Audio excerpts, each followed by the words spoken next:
All right, please turn in your Bibles to 1 Samuel. 1 Samuel chapter 2 is where I'd like to first direct your attention today.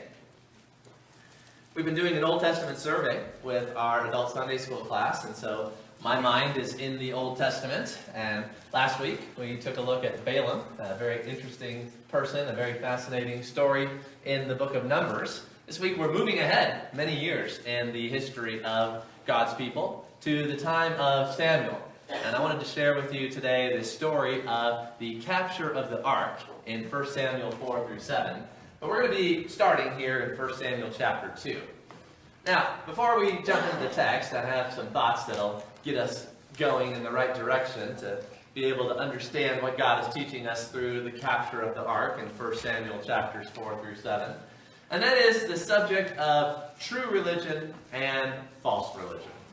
The word religion has sometimes gotten a bad connotation attached to it because people think of religion just merely as a man-made thing. A lot of people have had bad experience with man-made religion as people create a system of worship of God that is not really functioning to worship God, but is instead functioning to give power and influence to the people who are in charge of the religion. And of course, that's not the purpose of religion, to give people power and influence or money. But there are many false workers, many false religions where people abuse religion for their own purposes. And so religion comes to have a bad connotation.